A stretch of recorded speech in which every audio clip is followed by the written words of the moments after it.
Deborah Tate was one of the first to know the 83-year-old beast responsible for the death of her pregnant sister, Sharon Tate, had died Sunday night. She learned that unhinged cultist Charles Manson died of natural causes at a California hospital, in an 8:30 p.m. phone call from prison officials. Manson had taken his last breath 15 minutes earlier, according to the state's Department of Corrections. I said a prayer, shed a tear, stuck a flower under my cross in my bedroom and emailed Roman Polanski, Tate told the Daily News. Tate has made what peace she can with Manson and the diabolical killing spree that left 7 people dead in Los Angeles in August 1969, including her beloved sister.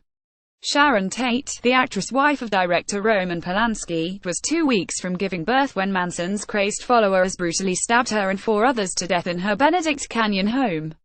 Gus Ruelasreuters, I've processed through all of my hate for him. Hate isn't health. It won't bring my sister back, Tate said. One could say I've forgiven him, but there's a difference between forgiving and forgetting.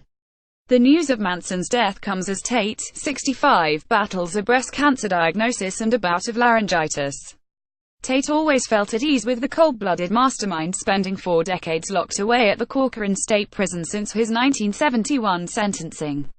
He was repeatedly denied parole.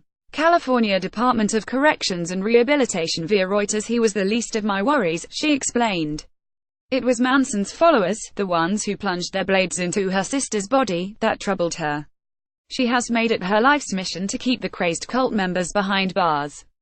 I sit across from these monsters many times a year, and I know very clearly they're still capable of heinous acts. For that reason, I've dedicated myself to seeing they stay right where they are until they draw their last breath, Tate said. So they can't hurt anyone else. The victims advocate collects petition signatures to urge against the release of imprisoned Tex Watson, Bobby Beausoleil, Leslie Van Houten, Patricia Krenwinkel and Bruce Davis for Gov. Jerry Brown and the state's Board of Parole hearings.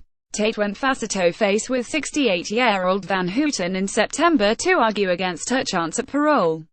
She was not convinced the prisoner, who was 19 years old and Manson's youngest follower at the time of the gruesome killings, had been rehabilitated. Van Houten was ultimately granted parole, but her release is pending a review. Anonymous app. There is nothing that will bring my sister back, Tate told the news.